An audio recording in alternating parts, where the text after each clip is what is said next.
She won most talkative in high school, and she has been running her mouth ever since. Welcome to the Lisa Fisher Said podcast with your host, Lisa Fisher. Okay, Amy Jo Holcomb, you have Southern charm and red hair, two of the things that I love, and you have a great success story with intermittent fasting. We've gotten to speak to each other because we were in a clubhouse together, which is a social media platform. And if you remember in the clubhouse, I stopped because you can't see each other. You just hear each other, right? No, and I stopped and said, Amy Jo, please tell me where in the South you live. And you said, Mississippi. And I loved it. I loved it. And, we saw each other before we heard each other in Laurie Lewis's meeting about intermittent fasting coaching. Oh, March. That's right. Of all the COVID stuff. That's right. I can't believe you remember that. Yeah, I totally forgot.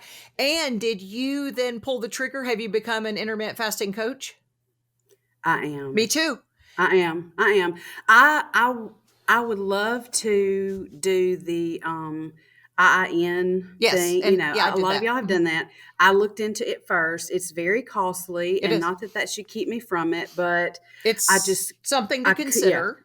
It is, and teaching during COVID, and we own a small business in a neighboring town. So I live in Fulton, Mississippi, which is about 15 minutes east of Tupelo, which is the home of Elvis Presley. We all know, of course. Yeah, and we own a comic shop in Tupelo, and just too many irons in the fire. But what I did go through the Dr. Sears Wellness Institute, and I just got the basic health coaching, and I wanted the master class. I'd like to do that too. But I have a client right now, and someone contacted me just about 30 minutes ago and said, please help me.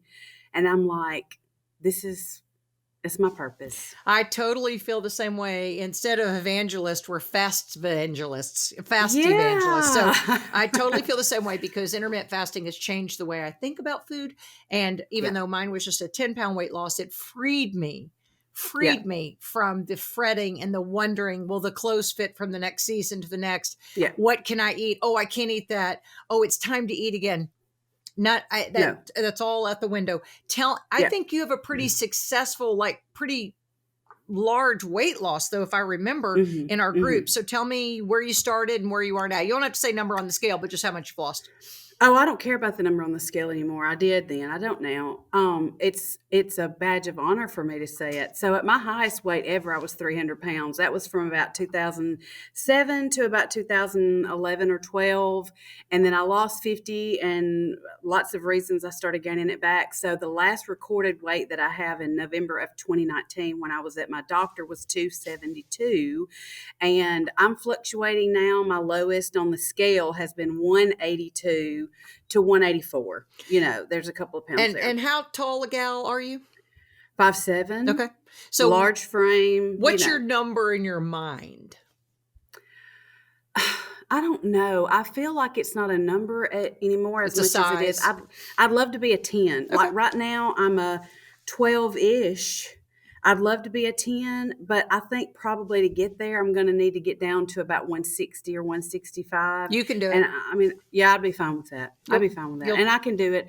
It's coming off slower, of course. What was this is a good way to do that. My barometer is your college weight. Some people, Jen Stevens is at her high school weight. It'd be 130s for me, so I don't know if I'd do it. I weigh more now, and you don't have a picture to see it, but I weigh more now than I did when I was in high school at about 170, 175, but I'm a little bit smaller, maybe the same, but my face looks totally different. My hands look different. My feet, I've lost a size in my shoe. It's freaking crazy. So your husband didn't know you he's never known you this size? No, not really. Not looking like this. I was always puffier. I don't know any other word. You're not puffy, and it's funny you say that. So I'm an intermittent fasting coach. So ours takes about 5 sessions. The first 4, and then the 5th one is a check-in. So last night was session 3, and even though I tell them do not weigh. Yeah. Some still weigh, but a couple of the gals said, I haven't weighed because I don't need to. My face isn't as puffy. Yeah. I said the inflammation loss to me is one of the beauties because the scale may not move at first. No. And I tell my people that too. it was a God thing, and I hate the word thing. It's so vague and yucky, but it was just God. I didn't step on the scale. I was scale obsessed my whole life, just if for no other reason than to look at it and hate myself. And that sounds so stupid. Why But would anybody do that? Amy Jo, it's so common. It is. Self-sabotage. It is. And so but the first month that I started intermittent fasting, I just stayed off the scale because I knew he had set it in my heart that if I got on that scale and it wasn't working, that I was not going to do this. Yeah. And I knew I had to do something. I knew I had to. Was your health in jeopardy? Were you seeing type 2 diabetes or pre-diabetes or anything? Insulin resistance. I've taken metformin. Every time I would go to the doctor, my numbers would be high and they would put me on medicine. But the real reason that I started this, to make a really kind of long story short, is I tore my labrum in my right hip in 2016, and I had to have a repair, and it wrecked me. I had major nerve pain down my right leg and in my back. And after 6 doctors, 8 MRIs, I don't know, probably 20 something nerve blocks, steroid injections, I couldn't function normally. I was taking gabapentin, occasionally Percocet, buttloads of ibuprofen and muscle relaxers. Oh. Yeah. And I thought I've got to get the weight off. But what I didn't understand was that this is not just about weight. Within 2 weeks, I don't even know if I'd lost anything. Within 2 weeks, I was 50% better. And that became my why. And I have others now, but that was the initial, okay, I can do this. I have to do this. And I was just 16 hours fasting. Okay, that's what I was going to ask you. You started with 16 and 8. That was what we call our daily fasting and feasting window. And tell me about the first couple of weeks. If you're insulin resistant, you're really hungry those first couple of weeks. So usually before I learned about, before I became a Jen Stevens disciple, right? And the clean fast, right. Okay, I was in a program through my school's insurance called Naturally Slim, and 2 of my friends actually encouraged me to start. Really, they get the credit, and it's 16 and 8. But they implement fasting then. Yes, that's awesome. Yes. I'm glad to hear that, that it's more mainstream. But it's dirty fasting, and I know there's no such thing. But but it got me started. I will give it that credit. I had a crutch. My crutch was, and this is one of the crutches that program gives you, is like 4 parts water and 1 part OJ, just to keep your blood sugar from just plummeting. And so about 9 or 10 o'clock, I would start getting a little jittery, and I would just take 1 sip of that, and it got me through. Then I started realizing I wasn't breaking my fast at 10 o'clock because I was hungry. It was out of habit because I was sitting around with my besties, chatting. And then I started researching intermittent fasting, and I came across Delay Don't Deny on Facebook. I was looking it up on Facebook, and I found her group. Which is Jen Stevens' book. Jen Stevens. Yeah, her original book. Her original book. And I've never read Delay Don't Deny. I've read Fast, Feast, Repeat more times than I can count. And I keep it on my coffee table 24 hours a day. Yeah. It's just so good and not overly sciencey. So anyway, I joined that group and just poured myself into it and realized that I needed to kick it up a notch. And so I was a steady 17 or 18 hours after the first couple of weeks. I could tell it was doing my body good, and I've never looked back. I have fasted every day since January the 6th of 2020. So when you did the program through your, health insurance and with your girls, did they call it fasting? Did they use the F word, or did they call it time restricted eating? I don't know that they called it either one. I don't know that they realized that's what it was. But I very vividly, there are moments stamped in your mind, and I very vividly remember walking into lunch one day, and my friend Candy, who was one of the 2 friends I had, Candy and Sandy, who were doing who were doing Naturally Slim. I walked in and Candy was eating a hamburger and French fries. And I said, Candy, what are you doing? You can't do that, because we are all brutally honest with each other, keep each other accountable for whatever. And she said, oh, yes, I can. Yeah, I can eat whatever I want to. This is not like a diet. This is not like Weight Watchers or low carb. I don't have to eat. What it teaches is mindful eating and slow eating and thinking of, taking the time to chew and that kind of stuff, which there's nothing wrong with at all. We all need to do that. Right. But I don't remember her ever calling it fasting. I just remember her saying, I haven't eaten anything since 6:00 last night. And this is my lunch. And I Naturally Slim says you can eat whatever you want to eat. You just have to eat it from this time to this time. And so tell me, it was. Randy, Candy, and Sandy, or whatever their names are. Candy and Sandy. What do they look like now? Did they lose the weight? Yes. I don't know that they kind of stuck with that. They've done intermittent fasting, here and there with me. And it's no discredit to them at all if they, that they didn't do it to the degree that I did. But I'm one of those people. I'm a very intense person. Yeah. All or nothing. All or nothing. I don't know how to halfway do things. Right. When God made me, he said, if it's bad, she's going to do it all the way. If it's good, she's going to do it all the way.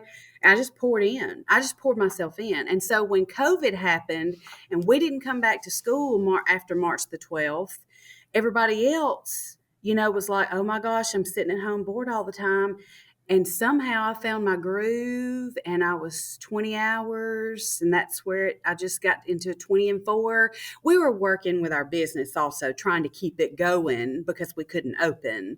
And we were working on online stuff and all that. So that helped too. But I just had all this energy. My house became, that crazy? My house became a place where for the first time I had all the time there I wanted, and I love home.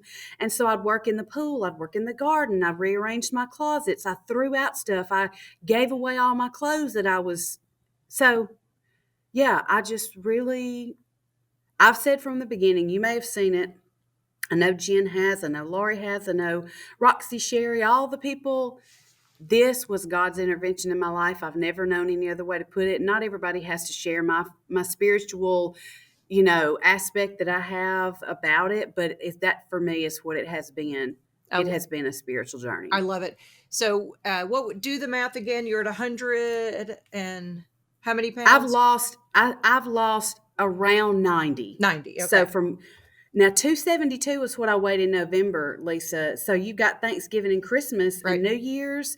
I have no idea what I weighed. In 2012, I did low carb and I had gotten down to 250, and I knew when I injured my hip, it started creeping back up.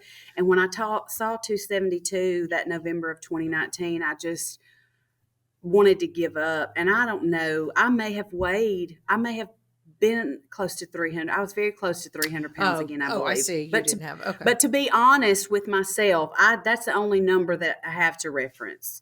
So I've lost around 90 pounds in 2 years. Okay, well, let's go back just in case somebody's new listening. When we use the term dirty fast and clean fast, I believe Jen Stevens, who I call the mother of intermittent fasting, coined the phrase. Yeah. And clean fast is during the times where you are not putting food on your fork to your mouth. It is water, sparkling water, black unsweetened tea, black coffee, right? Yeah. Only those things, because we know there's no insulin response even with coffee because it's in tea because they're in the bitter profile. We don't support the dirty fast, which is Jen calls them training wheels. That means, the Diet Coke and, the argument always is, with your clients and with mine, it has 0 calories, Lisa. Well, now let's throw out the calorie paradigm. Let's act like we've never heard about it. And Jen says we all have diet brain because we've listened to what, of course, we've been given a lot of bad medical advice in the last 50 years. Yeah. And the onslaught of frankenfoods, those are highly palatable processed foods, have definitely affected our weight. And being told, Dr. Hyman, I just heard him in a podcast the other day, he said his weight really hasn't fluctuated much. He said in the 80s, he was a little bigger because he was on a low fat kick. And, we all got the fattest we've ever been. He said Yes. but his inflammation was sky high because of the foods. If you're eating a lot of omega-6s, those are the bad seed oils. So that's why when I'm just telling somebody listening, that's why Amy Jo and I are both on the same page with, not that I look at anybody's plate. I always tell people, they'll say, well, Lisa, I ate so-and-so last night. I go, I don't care what you're eating. I just care what you're doing. I just want you to think about what you're doing within an eating window, but within your fasting window, I just don't want you to have anything. Right. And it takes a couple of weeks. It depends how, I tell you, the people I see who have the easiest time making the transition, I don't know if I'm right or wrong, but it's people who have followed close to a ketogenic diet and they've been maybe lower carb than somebody else. They don't have as much glycogen stores to burn probably in their liver. And they're not eating the paint off the walls, or the sheetrock. Because the first few days I remember, because I'd eaten 5 times a day because people told me to. So, I thought that's what we were supposed to do.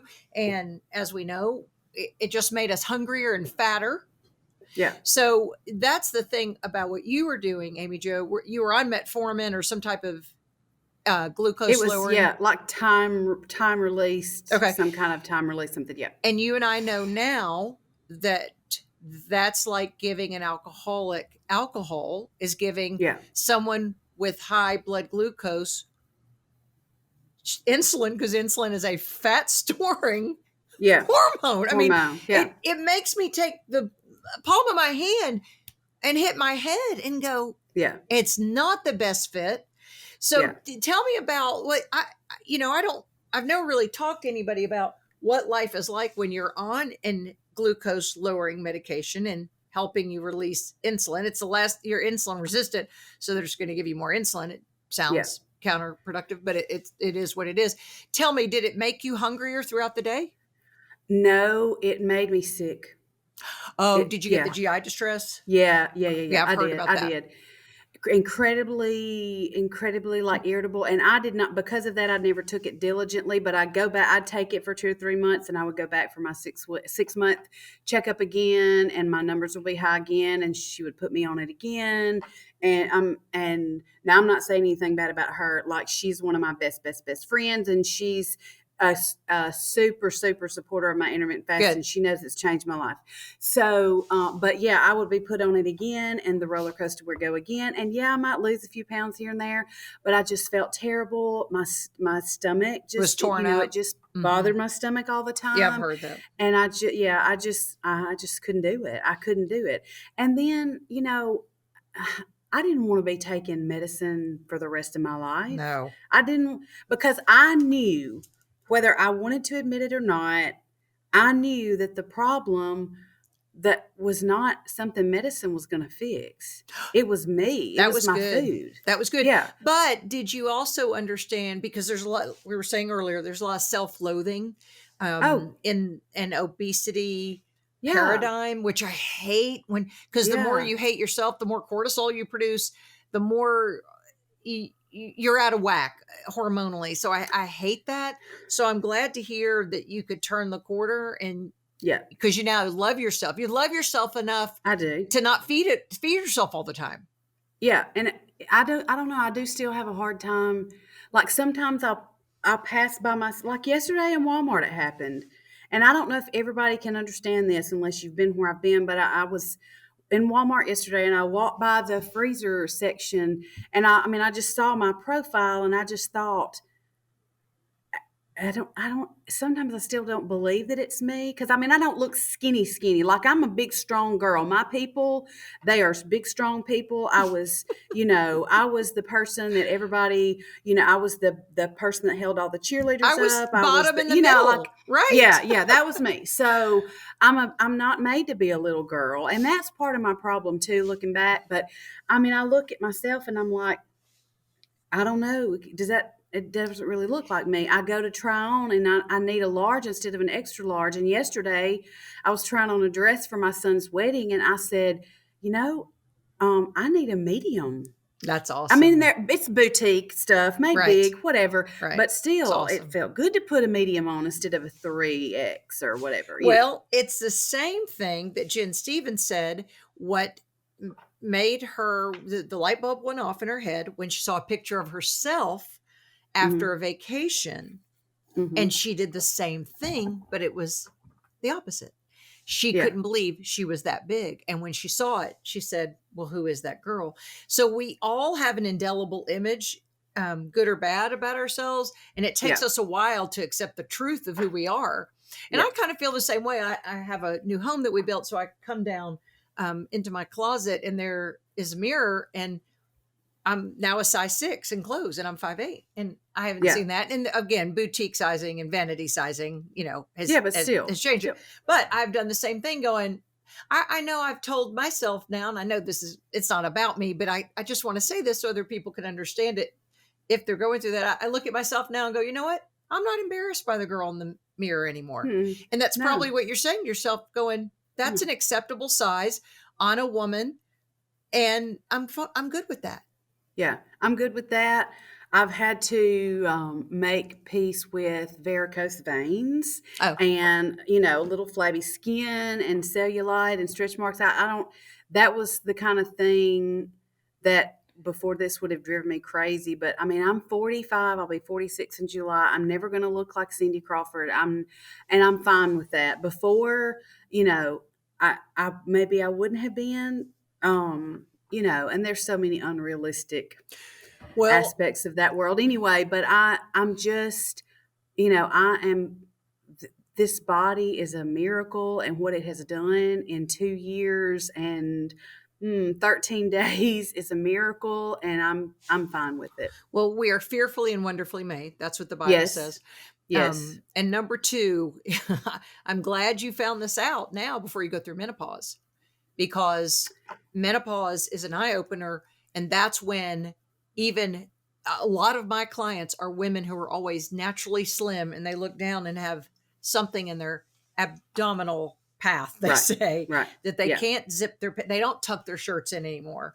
And so part of that is insulin resistance. Part of that is hormonal imbalance. And when we talk about intermittent fasting, we talk about all hormones that communicate. That's leptin, ghrelin, YY peptide, and, so many other things. So you do look down, and so you're on top of it. Now, you may have already had some type of, if your ovaries are moved or you have your hormones. I had a hysterectomy November the 16th. I did keep my ovaries. Oh, you did? Okay. Mm-hmm. So that means I did keep my ovaries. You will still make estrogen, estradiol, progesterone. Yes. Because we still make testosterone. Do our ovaries? I know our endocrine system makes it, but I don't know if our ovaries make that. I know it makes. So you do then have at least estrogen and some other things. Yes. And I don't know if it's selfish of me or not to have kept them for that reason, but I was not ready to go off that. I wasn't ready to go in that direction yet. And I had biopsies done, and I had, my doctor is wonderful, and he just gave me my options and said, if you want to keep your ovaries, this is the best thing. And you can do that. And I did. And so, I mean, I know I'm still going to have to go through the stuff or whatever, but my mom kept hers. She had a hysterectomy at 50, and she kept hers, and she was fine. So, well, here's Lisa Fisher's advice. My website and everything, and my social media, known as Lisa Fisher Said, because why'd you do it? Yeah. Lisa Fisher Said. So Lisa Fisher said, keep your parts as long as you can, as much as you can. There are times you have to rip out gallbladders. You have to rip out an appendix, obviously, your uterus, but keep as much as you can, because God put them in there for a purpose. Now, they do get wonky. Right. I mean, obviously, people have ovarian cancer. I'm not talking about that. I'm talking for the rest of you. Typically, you'll hear women, especially a lot of my clients, because, women who are fat, 40 and fair, that's a gallbladder. That's what they call that. That's a gallbladder risk. So if you present with high abdominal pain and they punch around, they'll say, well, you're fat, 40 and fair. Let's just rip that gallbladder out. Lisa Fisher said, fight for your parts. So in your case, you had to obviously have your uterus out, but you fought for the things that make it all think. Yes. And that was a good thing. I wanted to do that if I could. That was a good thing. Okay, let's talk about your beautiful hair, because hair. My family and my friends know I've been a redhead obsessed person all my life. My mother was a redhead. She died when I was 12. She was from I'm Mississippi. I don't know if this will show. I'm Okay. looking for the picture of me as a freshman, and my red, big, boofy hair before my freshman beauty pageant to see if it will show up on this camera. Yeah, I'm a natural redhead. As I said to you earlier, I do have to supplement Yeah, because with you're what over God 40. gave me. Yeah. Yeah. But your hair, this is what I want to talk to you about. Hair loss is one of the issues that happen during weight loss. yes. Did you, because you still look like you have a ton of hair. Did you experience it? I have a lot of hair. I've always had a lot of hair. No, I tell you what has messed with my hair is having COVID last year. Oh, yeah. Yeah. But I think I've bounced back from that. I've always had a lot of hair loss in the shower and when I comb it out and well, that's a such. thyroid. I guess you have low thyroid.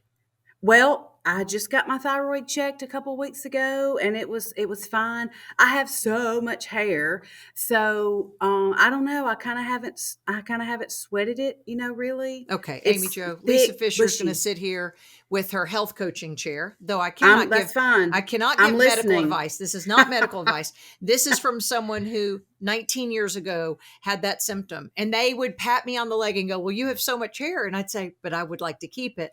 And it wasn't until somebody looked at my antibodies along with my T3, free T3, T4, free T4, and TSH and cholesterol, and palpated my thyroid that said, "My dear girl," this is the exact words, "My dear girl, you have a very aggressive case of Hashimoto's thyroiditis." I said, "So that's why, like, I could pull out hair." I said, "That's why I've lost the hair." I said, "Then why wasn't it diagnosed for 4 years? Took 4 years." They told me I was depressed. My husband said, "You're not depressed, but you're the most tired person I've ever met." Oh yeah. And I said, "Well," and I had weight gain. I Yeah. probably had some insulin resistance. I had heavy periods, really heavy periods. I lost outer third of eyebrows, eyelashes, nails split, cold, constipated, low libido. And they just said, "Well, they would give a pill for an ill." They'd say, "Well, now you need this." Now Yeah. and I had Yeah. swollen knees. My knees were swollen. And sometimes when thyroid's low, it produces an inflammation in different joints. And like you could feel the warmth on my knees. Doctor looked at it and said, "Yeah." Like I had a team of physicians, and it was Yeah. all that my thyroid was, they said subclinical low, but then when they looked at my antibodies, they were off the page. And now I'm all back together. So the weirdest thing ever happened to me back right before Christmas. I had my dentist appointment, and it's a husband-wife team.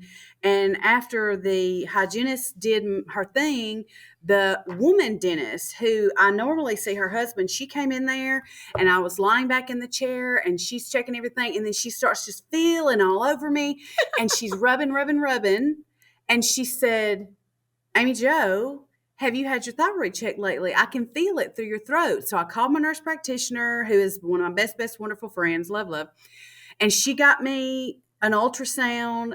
We've done blood work. I haven't heard back. The ultrasound showed that I had a mildly enlarged thyroid with a few nodules, but nothing major. And I haven't heard back from the blood work yet. So maybe there is an issue. I mean, I'll certainly talk to her about it again. She's the kind of nurse practitioner that is like, whatever I need, she's going to get me where I need to go. And yeah, so okay, maybe here's I need my you health to email me coaching. those tests. I will. Here's my yeah. No, I'm looking at your throat. You have a swollen thyroid.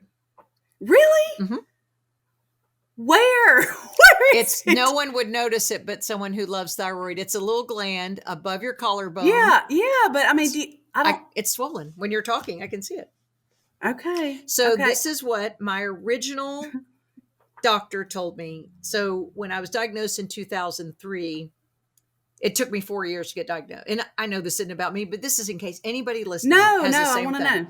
So in 1999, I started having symptoms of hair loss, some weight gain, and fatigue. And I was homeschooling my children. So they said, because you're homeschooling, I'd go, this is a different kind of fatigue. Nail splitting, constipated, all that. So they put me on an antidepressant. Didn't make it better. It just made me more constipated. Then they put me on so-and-so, that, all these different things. And finally, in 2003, I was diagnosed. Someone palpated my thyroid from behind. And sure enough, the doctor said, if you have goiter, that means a swollen gland both hyperthyroidism, that means if your thyroid runs too fast, and hypothyroidism have the same, they present the same way in some things, and one is goiter. He said if you have goiter. That's what mine said. And I freaked out. I said, oh my God, Tara, do I have a goiter? Am I going to have a big thing coming out of my neck? That was only on Seinfeld. That it doesn't get that big. Yeah. I freaked out. Not in the U.S. Now in a third world country, it would look like you had a bowling ball. But he said to me these famous words. Everyone, this is what he said. Again, this is not medical advice. My lawyer wanted me to say that. No. He said, if a patient presents with goiter, that patient needs to have thyroid hormone replacement, HRT, hormone replacement therapy. Replacement therapy. Yes, because he said the gland is working overtime. So do you take like Synthroid? No, girl, that's like taking a Tic Tac. Okay, see, I don't know. That's pushed by a big pharmaceutical company who has a drug rep that you win the trip to Aruba if you write a lot of Synthroid. Yeah, okay? Right. I take the one that doesn't have a drug rep that's been around 150 years. It was grandfathered into the FDA. And so people will say, well, you can't write that. Yeah, you can't. It's desiccated pig thyroid called Armour thyroid. And then I take NP thyroid. They're made, I think they're bioidentical. They're as close to human thyroid. So Synthroid, now that we're all at the table of thyroid here, so Synthroid is just T4. We hope it converts to T3, which you use on a cellular level. You ready what Armour is? And NP? T4, T3, T2, T1, T0, and calcitonin, which cannot be replicated in a lab. It's changed my life. I listened to your podcast that you posted last week with Lisa Glick. Yes. And so you were like, people call me about the thyroid business. Like I know my I'm sorry, I'm saying that, but I mean, I'm just telling you. No, it's fine. I get it. You want to know that's everything. Right. I want to know, and I'm a bulldog about things because no one loves your body and cares about you like you do. Not that I love my body. I want to know what's going on. No. I knew something was wrong, Amy Jo. No, I couldn't get anyone to listen to me until that doctor came behind me and he palpated it. He said, you have an impressive thyroid. I said, thank you, thinking that was a compliment. And I didn't know he meant it was sizable. And I went, oh, yeah. I was like, impressive, like pretty shoes impressive. He went, no, like he didn't get that I was funny. But I was on a dead end path to fatigue and I was not interested in my husband. You know, that affects my marriage. That affected my marriage. Yeah. There was a time where we had a tough go because I didn't want to do anything, whether in the bedroom or out. I was too tired. I took 3 naps a day. I mean, it was our joke. He would say, is it time for your new nap? Because I'd go, look, it's time for my new nap. Yeah. So, and once I got on Synthroid, and I've said this before, but Synthroid, I gained weight and took naps. I said I could do that for free because T4 wasn't what I needed. I needed T3, T2, T1, T0, and calcitonin. So I righted this ship, and I was on the radio here in Arkansas for years. I got up at 3:45, 4 in the morning. I used to get asked to fill in on radio and TV stations for those morning shows, and I'd also affect your memory. Couldn't do it because I was too tired. Yeah. And I couldn't remember. So my job, my profession that I've done for 37 years now has been based on words and word recall and interviewing people. Couldn't think of the words. I would look at something and like, here's a makeup brush and I'd say, Dr. Pepper, like couldn't think of what the word was, but I was moving in that direction. And that was all my thyroid. So, and that's a question I get asked a lot. And I see on the message boards, if you have Hashimoto's thyroiditis, which is the most common form of hypothyroidism in the US, 95% of people with low thyroid typically have the autoimmune. Can you do that? Oh, I heard fasting is not good for it. No, fasting has probably been the best thing for my thyroid. My thyroid's more efficient now. I take less thyroid medicine. Now I do have a 10-pound weight loss, but it's also, I'm just more efficient with what I have. Fasting, I mean, that's part of how fasting changes our lives. But, you know, I don't mean to interrupt you. I said somewhere the other day, I don't remember where, I think it was in the New Circle community, the new Delay Don't Deny side. Oh, that's Jen Stevens' group? Yeah. For it was my 2-year anniversary. Yeah, good. And I'm like, when I weighed 300 pounds, nobody put their business in my business and bothered to say, this is not good for you. But now, and I have not experienced this much, but sometimes, I've had a few people say, "Oh, it's not good for you to go that long without eating." Isn't that interesting? Nobody said that. Nobody said that when I would have eaten this whole thing in a day, or when I kept a Snickers down here and I would have had one, inhaled it in 5 minutes. Nobody said that when I was walking around drinking 5 or 6 sodas a day. Nobody said, and I mean, I understand why. I do. I don't. But why? But why? Well, why is it okay to tell me now that I'm the healthiest I've been probably since I was 20? Right.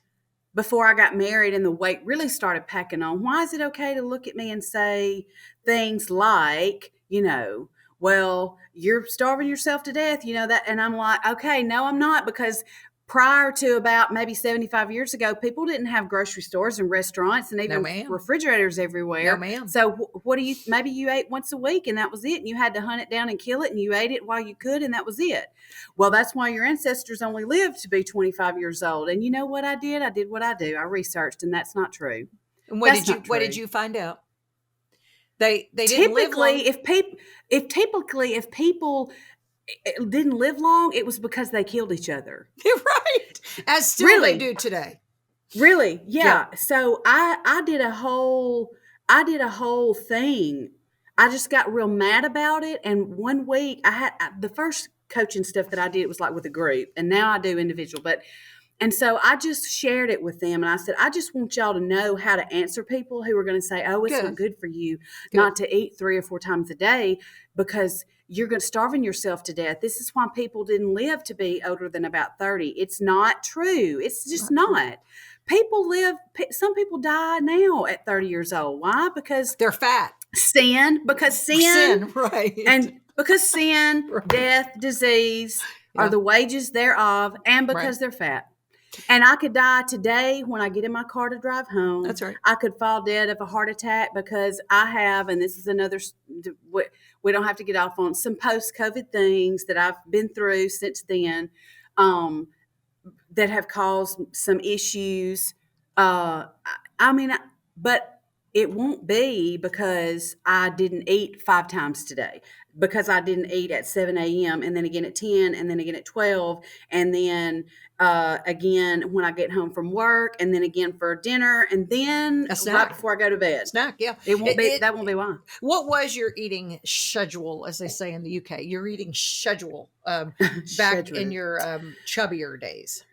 7 a.m. breakfast. Oh, yeah. Gonna make breakfast. And we always made breakfast because my son, he's only one child.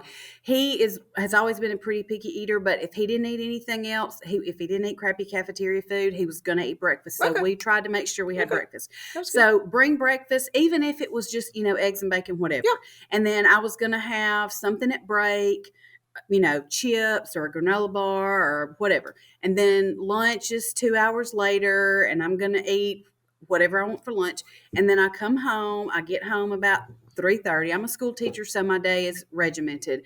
I get home at 3:30. I go straight to the pantry, chip, snack, whatever, chug-a-lug, some sweet tea or Coke, eat supper at 6 o'clock or so. My husband was a football coach for many, many years, and I didn't always wait on him to get home if it would be late. So McCoy and I would grab something, quick, maybe even fast food, or something convenient at home. Well, plus you had you were eating at football stadiums. You were eating the bad cheese on those crappy chips and watery hot chocolate. So and then you sit down in front of the TV because you're so lethargic because you've eaten 15 times today, and then you're like, I just think I want a few chips before I go to bed. And then you eat and then you lay down and you do it all over again 6 or 7 hours later. There was never any rest for me, my body. There was never any rest. And as we know, we need to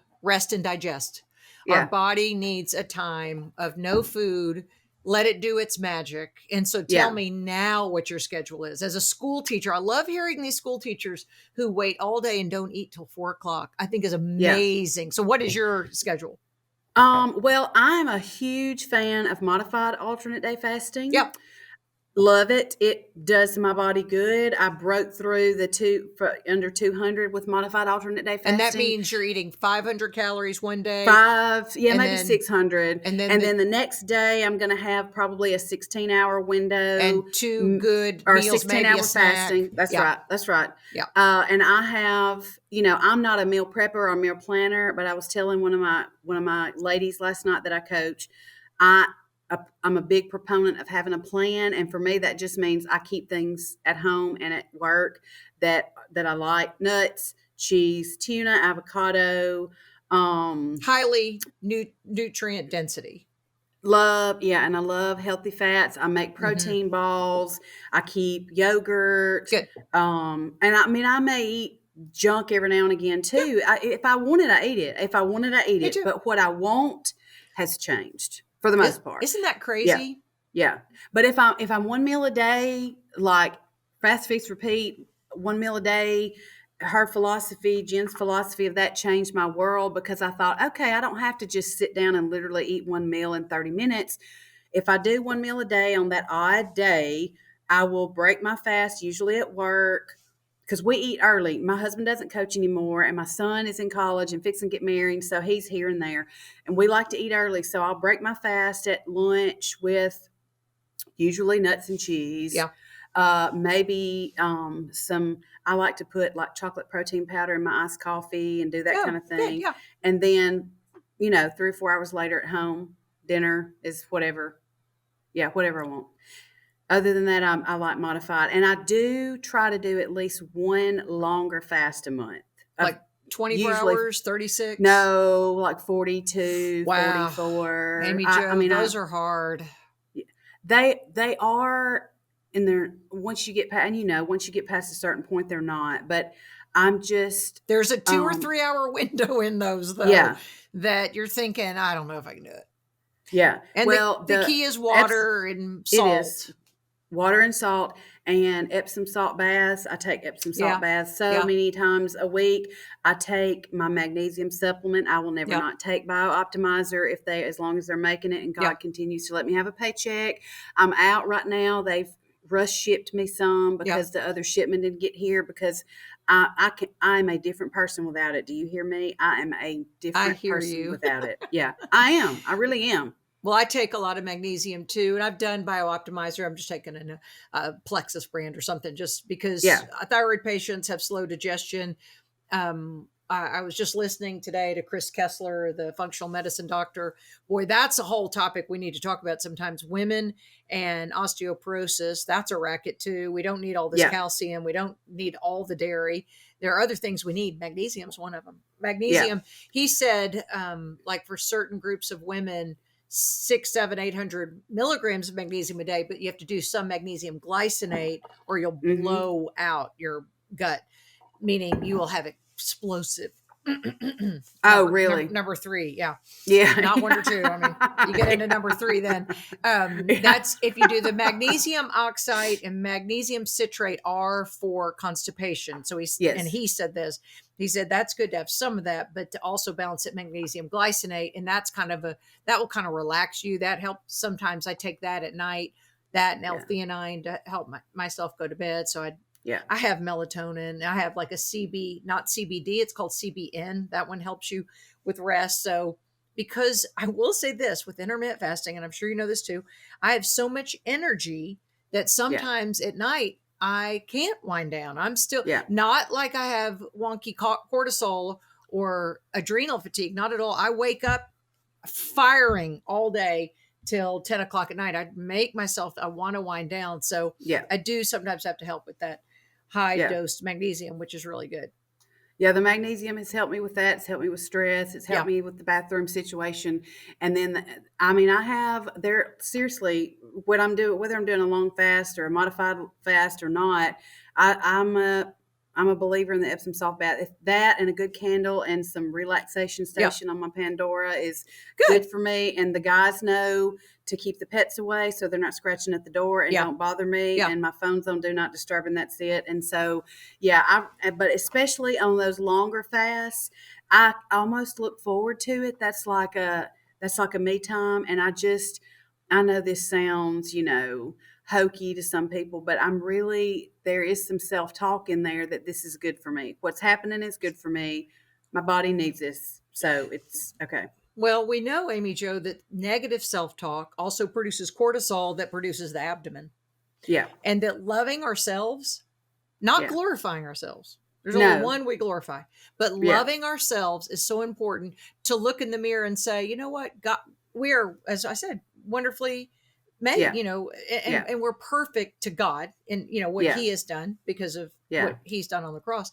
But just to say, to look at our flaws, you know, because we all have them, whether it's Yeah. cellulite, gosh, I have vitiligo all over my face, you know, where the white spots, you know, it's the hand I've been dealt, but I want to love the body that God's given me, and I want to be the best steward. Yeah, that's a good way to be the best steward. I've been talking negatively to myself since I was probably 12 or 13 years old. And all my friends were little bitty, 5 foot tall, you know, 100, Cheerleaders, 110 tiny pound. cheerleader. Yeah. Yes. And I was not. And there's another moment frozen in time of me and my 3 best friends at Six Flags, all holding our $100 bills. Cause you know, that was a big deal when you're 13. That's a big deal for me. Yeah. Little bitty person. And that blonde and brunette also. Yeah. And there you are, the redhead. Big, tall, buxom, always had a, you know, breasty, big me. And I remember looking at that picture and thinking, it's disgusting. That really? Was yeah. Oh, because you're beautiful, Amy Jo. Thank you. You're beautiful. I mean, I always kind of felt like I was the girl that people said, oh, she's got a pretty face, but. Mm-mm. And so, yeah, that's just how I've always felt that way. And there are moments that I know contributed to what I became, you know, but then now there are new moments that are contributing to who I am becoming. Who you are, right? Yeah, who I am and who I'm becoming. And so I'm trying to replace those bad thoughts, you know, and memories. I love that you're moving in that direction. But both my daughters and I talked about this yesterday because I've always been known, I pull the trigger. Like when my son came home from LSU and told me on the day after Thanksgiving, 2017, Mom, have you heard about intermittent fasting? Yeah, I listened to this podcast. These 2 women, they've got real Southern accents. It was, you know, Jen and Melanie, both from the South. Yeah. And he said, and they giggle a lot. He said, so I just ripped the Band-Aid off. Like I'm just someone who seeks change. I want to do the best for me. Right. Yeah. And both my girls, no, no one has the energy I have in this family. So trust me. And they're not extroverts like I am. So it's not anything like that. But they both said in separate conversations, we were talking about it. They both said, yeah, if I see that something needs to be corrected, I just try to move in that direction, because I told them I have a intermittent fasting client who we've had 2 meetings, and Amy Jo, I was so surprised. The first one, she is probably morbidly obese. So intermittent fasting was brand new to her. I love telling those people because I love blowing their mind with the science. Yeah. And then we have a follow-up. Then it was on Sunday she was doing it. So last Sunday was her second meeting. And I always ask people, how'd you do? And they're always like, oh my gosh, I can't believe I got to 16 hours. She went, oh, it's too hard. I did 16 hours. I don't know if I can do it again. And there was a part of me, because I don't want to throw my pearls before swine, that I thought, well, just forget it. I'll give you your money back. And then I thought, you know what? No. And I said, I'm going to fight for you because this is what happened. So that's what my kids were saying. They go, well, why wouldn't she just try harder? And I'm not, we're not wired the way to just kind of dilly dally. I just do it. But what hurt my heart for her, here she is battling her weight. She has a personal trainer, who, when she told her trainer she was eating in a time restricted manner, he quit talking to her. Wow. I went, what? She said, he won't talk to me at the gym. He said, I'm going to kill myself. I'm going to kill my metabolism. I said, and I was telling my husband about it because my husband's a workout guru. I said, Chris, should I maybe do a FaceTime with him and tell him the science? He goes, no, you can't change people, Lisa. No, he goes, he's not going to change. I went, how do people not know when they hear the science? that this I don't isn't a understand. fad. I've been doing this. This is my 5th year, and Yeah. I'm slimmer than I've been in 30 years, Yeah. And he said, you just can't change people. And so I hated that for her, that she already had the capacity to just say, oh, we'll just forget it. Forget it. But I told Yeah. her I was going to fight for it, and we're going to try it again. But also that in her ear. So I'm telling anyone listening, if you have someone in your ear that's telling you, like Amy Jo, that says, well, you need to be eating more, or you need to. No, ancestral, and Laurie Lewis always says this about an ancestral way to eat. It's the way our ancestors, where there was not modern diseases of cancer, dementia, type 2 diabetes, which, as we know, COVID patients with those 3 comorbidities have, and low vitamin D, have a higher chance of dying. Another good reason to start today, because of the state of the world. Yeah. Totally. And something else Laurie always says, and I tell her, Laurie's my muse. Like, I feel like I know all of you, even though, we're far away, and it's a community. It is a community, yes. And we're now in an audio situation. We can watch people, or visual. We can watch people on Facebook, listen to them in a clubhouse, and really get to know people. So we do have not a small community, but a community where many of us do kind of know about each other. And I've told her so many times, she is like my muse. I listen to her, and she's great. She could talk me. I know. She could talk me into anything. She's not in a bad way. Coach. No, she's not a great in a bad way at all. Her voice, her demeanor. I love it. The emotion that naturally spills out of her. Passion. It just covers me. And I feel like I can do anything. And there are not a lot of people in the world like that. But something else Laurie says is there's a reason that fasting is a part of almost every religious spiritual practice, because and that it's been going on since the beginning of the world. Right. This is not new at all. It's not new. It's old, and it's just unpopular because, well, especially in this country, we are eat around the clock people. A lot of the world is now. Mm-hmm. And grand portions, supersize everything, more. And so what do you do? Have you, I have no desire to eat fast food ever. I mean, I'd rather just not eat, but I mean, I eat about 2 fast food meals a year. I can't tell you the last fast food that I had was last weekend, right beside my comic shop. There's a Subway, and I had a tuna sub sandwich. I can't tell you the last time I had drive-through French fry stuff. Yeah. And for one thing, I just found out in October that I have alpha-gal, which is the red meat allergy. Yeah, super soaks. Okay, let me just say this just a moment for people listening. Alpha-gal is a disease that is transmitted by a certain tick, and if she eats a hoofed animal that is eating the same tick, she could die.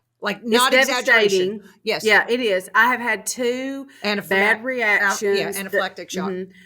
The first one was just hives. Amy Jo, I'm so sorry. And then the second one, I had some pork skins. I came in from work, and I was like, I just want something kind of salty, spicy. Oh, Amy Jo, I'm so sorry. That one sent me to the emergency room. My throat closed up. Yeah, it is. It's deadly. It can be deadly. Yeah, it is. It's scary and all that. So you really don't eat fast food. Well, I mean, the only thing that bothers me, I'm not a big steak person. I love brisket. But is a burger. I love a burger, and I love a bacon burger specifically. Yeah. So if I can't eat that, why am I going to want to go through and just grab, you know what I'm saying? So no, fast food does not, a good batch of fresh McDonald's French fries. I don't hate it, but they're cooked in some type of beef grease. Yeah, so you can't eat that. Yeah, you risk cross contamination. But I was talking to my client last night, and I had one of my best friends. She's my pod neighbor here. She is a little bitty thing and very active, but she feels bad, and she just wants to lose about 5 pounds. And she said, I know that it sounds bad to you when I say that, but my clothes don't fit right, and I don't feel good, and I've got to do this. And I said, okay, well, I'm going to help you. And it's so freaking crazy. I'm helping these little bitty tiny people. That's awesome. So she is she is fasting with me about 16 hours to start out with. And we had another thing about intermittent fasting, flexibility, because we had a virtual day today. There's no cafeteria open. So we went out for lunch, and I had half a grown-up grilled cheese, which is amazing, and some tomato basil soup. Oh, and she love it. was so excited to open, and she said, you know what? This is the other thing about intermittent fasting is I am excited about eating good food. And I said, window worthy. That's what we call it. Window worthy. And I said, there are times that I don't eat window worthy food, but for the most part, yesterday I could not wait to get home and eat my avocado with lime and pink salt and my tuna and my eggs. I mean, that's what it's window worthy to me. It makes me feel good. It keeps me satisfied.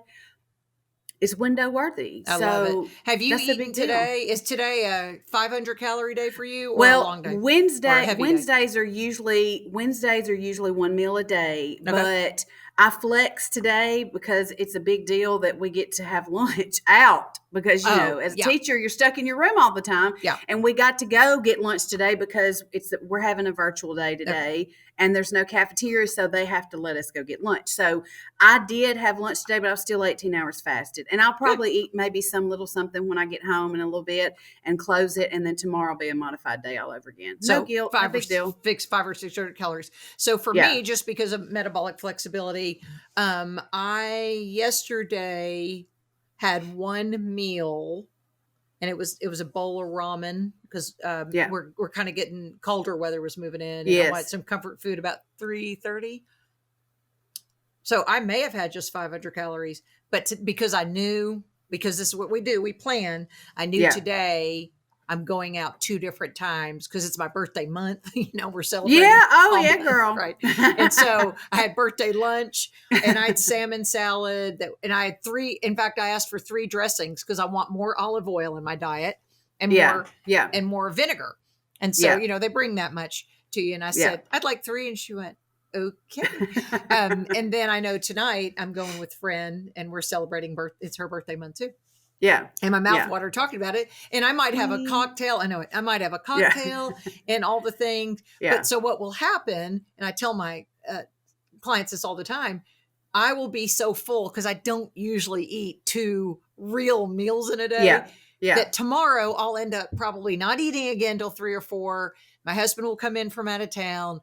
And then I might have 1 meal again. So I just subconsciously sometimes have a light day and a heavy day. And that's what keeps my metabolism going. Yeah. In fact, so today's Wednesday. On Monday, for some reason, I ate 2 meals. I don't know. I was just celebrating because it was a day that ends in Y, I guess. Yeah. And I got on the scales. I ate a lot on Monday. I got on the scales. I'd lost 1 pound. Yeah. So it's the exact opposite of what we've been told. Yeah. Eating a lot actually upregulates your metabolism, people. Yeah. Well, because your body's like, ooh, food is not scarce. Let me, it keeps everything going. It keeps everything trucking. Amy Jo, you're amazing. You have a great story. You're so endearing and you are beautiful inside and out. No matter what the tape that you play in your head says, you're beautiful inside and out. And you have such a great message for people. And no wonder I love your, you probably like my Arkansas accent, but I love your Mississippi accent. Yeah. In fact, so I eat, it's kind of a joke that I eat 2, maybe 1 or 2 fast food meals in a year. I ate 1 in August when we were moving to the home we're in. It was a Sunday and all of our food was packed up and I didn't even have time to cook at home. I'm a home cook, so I usually cook at home. And none of the restaurants really had real food because we had to eat quick because we had so much packing to do. So I ate fast food then, and then I ate some last week. We drove from Arkansas to Fairhope, Alabama. We came through Mississippi, and I ate in Jackson, Mississippi. I ate at Whataburger. Could not eat. I got some kind of double. I don't know what I got. Maybe a double pet. No, I don't even know what it was. It was greasy and cheesy and yummy, and I couldn't even eat all. I ate half of it. And I didn't eat all my grilled cheese today. Yeah. The soup and the half of grilled cheese. And I brought the rest of it for later because I knew I can eat it, but I'm going to feel so crappy in about 30 minutes if I do it. Not worth it. Not worth it. No, it's not. Well, so I'll save it for later. No big deal. You have so much to share. You keep spreading the good news, girl. I'm going to. I messaged Jen back in March, and she was asking for people to be on her podcast, and I emailed her, and she emailed me back and said she was booked till October, and to remind her again. So I've reminded her again. I mean, I feel like it's a gospel I need to tell, and I do have a testimony. You know, God changed my life with this, and I do give all the credit to Him, because I could not have done this myself. My prayer changed from help me lose weight or be skinny to help me to be responsible with my food. A good steward. And yeah, this is what happened. You're right. I have never thought of it that way. Okay, you want to know a secret? On March 15th, Jen Stevens is going to be in Little Rock with Laurie Lewis. I'm inviting Laurie, Jen Stevens, and Star McEwen, who was on my podcast last year. I know her, yeah. So they'll all be in Little Rock, and you can buy a ticket and come to it. She'll be in my home for a private event. And if you come to Little Rock, I will have you in my home for the private event. Oh my gosh. Do you know what that day is? The Ides of March is my son's birthday. Oh, well then, could you celebrate it? I don't know. I might tell him that would be the best birthday gift ever. Wait, it's his birthday or yours? It's his birthday. Oh. Like, yeah. Yes. Why don't, let me do this for you for your birthday. Like, you know. Do it. Well, he's fixing to be 20 and he's engaged. So to send mom off and make mom happy and let him do his thing with his fiance and not have me around would be. Yeah, that's cute. Okay. So anybody listening, we'll have a ticketed event that night, open to everybody at the Country Club of Little Rock. And so I've been trying to bring Jen in for 2 years, but COVID scares people away. And we said, COVID be damned. We're just going to do it. Yeah, We've got her flying. I mean, we all said we have to live our lives. So, you have to. It's not going away. Right. Yeah. So people who are listening, if you follow my social media, I'll post when we get the ticket prices for that. But we'll do something in the evening. But if you come to town, I would love for you to be a guest in my home. Okay. I'm only having like 18 people, but you could be number 19. You may have to sit on a bench someplace. But do not care. Hey, guess what? I can sit in the floor now. I know. Skinny little thing. Thanks for listening to the Lisa Fisher Said podcast. Be sure to hit subscribe and download all the episodes and leave a review, won't you? The Lisa Fisher Said podcast is produced by ClantonCreative.com.